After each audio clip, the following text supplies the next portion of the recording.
Assalamualaikum warahmatullahi wabarakatuh. Perkenalkan, nama saya Rifdun Razmi dengan NIM 06031282025031. Saat ini saya berada di semester 6 kelas Indralaya dalam program studi pendidikan ekonomi Fakultas Keguruan dan Ilmu Pendidikan Universitas Sriwijaya. Pada video ini saya akan mempresentasikan hasil proposal penelitian tindakan kelas yang berjudul Peningkatan Hasil Belajar Peserta Didik melalui penerapan model pembelajaran kooperatif tipe Think Pair Share pada mata pelajaran ekonomi SMA Negeri 8 Palembang. Sebelumnya yang saya hormati dosen pengampu mata kuliah, Bapak Dr. Andes Iqbal Barlian, Magister Pendidikan, dan Ibu Dean Eka Amrina, Sarjana Pendidikan, Magister Pendidikan.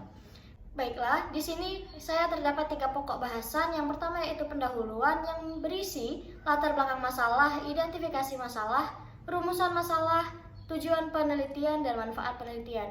Yang kedua ada tinjauan pustaka yang berisi teori-teori yang bersangkutan serta hipotesis tindakan.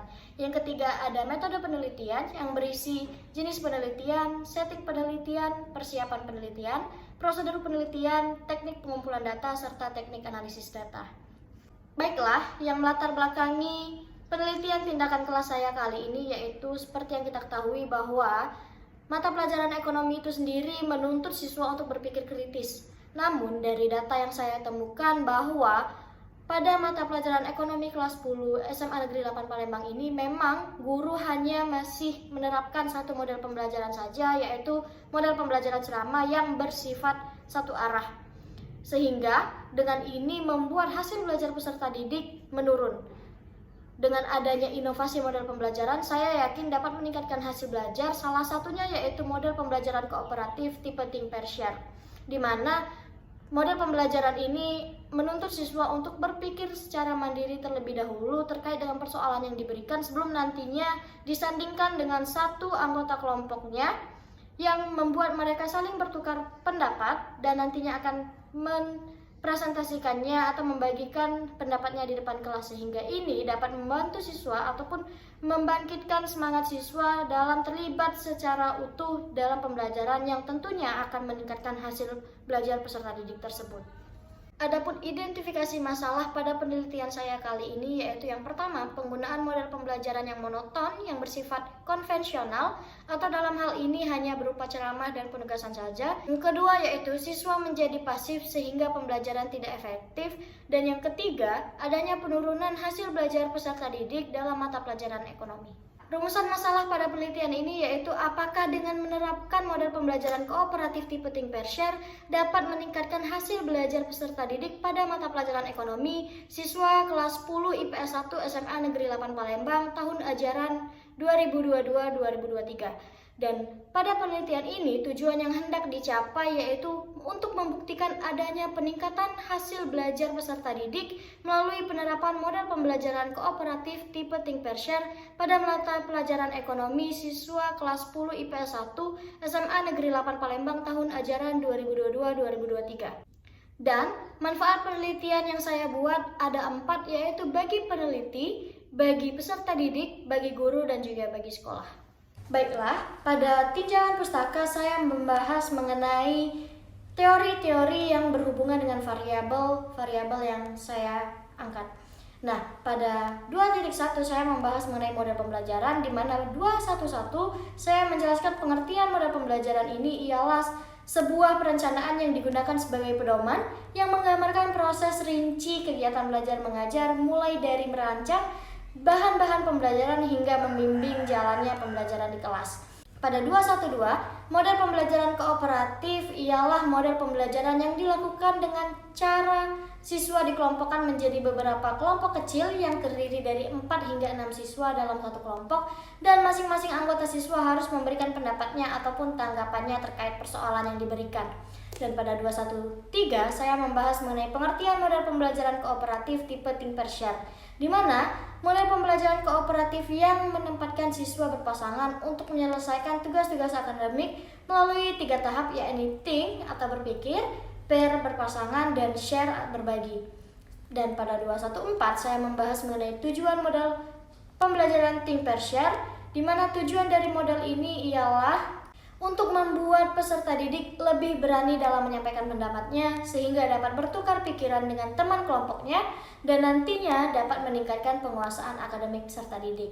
Adapun 215 di sini saya membahas terkait dengan langkah-langkah model kooperatif tipe Think Pair Share ini, di mana yang pertama yaitu guru mempersilakan siswa memikirkan secara mandiri terkait persoalan yang diberikan atau di sini yaitu think. Yang kedua, guru meminta siswa untuk mencari pasangan dan membandingkan hasil pemikirannya dengan anggota kelompoknya, atau dalam hal ini ialah pair. Dan yang terakhir, atau yang ketiga, guru mempersilakan siswa untuk menyampaikan hasil pemikiran kelompoknya terkait dengan persoalan yang diberikan di depan kelas, atau dalam hal ini ialah share. Dan yang keenam, saya membahas mengenai kelebihan dan kekurangan model pembelajaran tipe Think Pair Share, di mana kelebihan dalam menerapkan model pembelajaran kooperatif tipe Think Pair Share ialah dapat membuat siswa terbiasa dan percaya diri dalam menyampaikan pendapatnya dan juga membuat siswa lebih mudah memahami terkait dengan persoalan yang diberikan. Karena saling berbagi pendapat dengan anggota kelompoknya, ini dapat melatih dan membuat siswa lebih menambah wawasannya. Serta kelemahan dari model pembelajaran ini ialah dalam pembentukan sebuah kelompok maka memerlukan waktu yang lebih banyak dan tiap kelompok juga harus diamati serta diperhatikan satu persatu agar mereka melakukan sesuai dengan yang diarahkan. Baiklah, adapun variabel kedua yang akan saya bahas mengenai hasil belajar.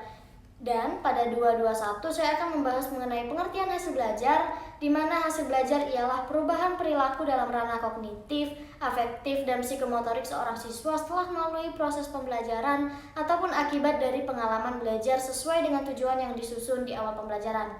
Dan yang kedua, saya akan membahas mengenai faktor-faktor yang mempengaruhi hasil belajar, yaitu faktor ini atau faktor yang mempengaruhi hasil belajar peserta didik terbagi menjadi dua. Yang pertama yaitu berasal dari dalam diri peserta didik itu sendiri, dan yang kedua dari luar diri peserta didik. Adapun hipotesis tindakan pada penelitian ini yaitu dengan menerapkan model Think Pair Share dapat meningkatkan hasil belajar peserta didik pada mata pelajaran ekonomi kelas 10 IPS 1 SMA Negeri 8 Palembang tahun ajaran 2022-2023. Dan pada bab 3 saya akan membahas terkait dengan metode penelitian yang saya gunakan, di mana yang pertama terkait dengan jenis penelitian, bahwa jenis penelitian yang saya gunakan dalam penelitian ini adalah jenis penelitian tindakan kelas atau PTK. Dan yang kedua, setting penelitian pada penelitian tindakan kelas ini dilaksanakan di kelas 10 IPS 1 SMA Negeri 8 Palembang tahun pelajaran 2022-2023 yang berjumlah 34 peserta didik terdiri atas 21 peserta didik perempuan dan 13 peserta didik laki-laki pada jam pelajaran pertama di hari Kamis pukul 7 hingga 9.10 waktu Indonesia Barat. Dan yang ketiga, di sini saya terdapat persiapan penelitian yang terdiri dari 5 langkah. Yang pertama, peneliti menetapkan kelas uji coba yakni kelas 10 IPS 1 SMA Negeri 8 Palembang. Yang kedua, peneliti mempersiapkan modul pembelajaran K13.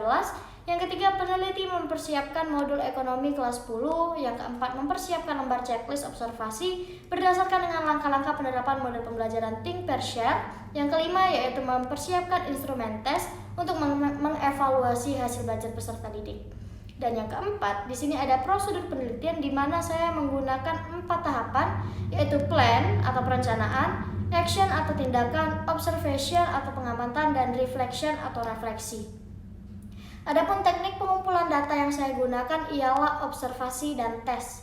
Dan di sini teknik analisis datanya yang saya gunakan dalam penelitian tindakan kelas ini adalah analisis deskriptif kualitatif. Kemudian, analisis kuantitatif digunakan sebagai metode pendukung dalam mengolah hasil belajar siswa yang diperoleh dari tes evaluasi akhir siklus. Nah, hal-hal yang diperlukan untuk menganalisis dan menghitung data dalam penelitian ini yaitu yang pertama, menghitung nilai hasil tes peserta didik, menghitung rata-rata yang diperoleh peserta didik, dan menghitung ketuntasan hasil belajar peserta didik. Baiklah, mungkin itu saja yang dapat saya sampaikan. Lebih dan kurangnya saya mohon maaf, kepada Allah saya mohon ampun. Saya akhiri, wabillahi taufiq wal hidayah. Wassalamualaikum warahmatullahi wabarakatuh.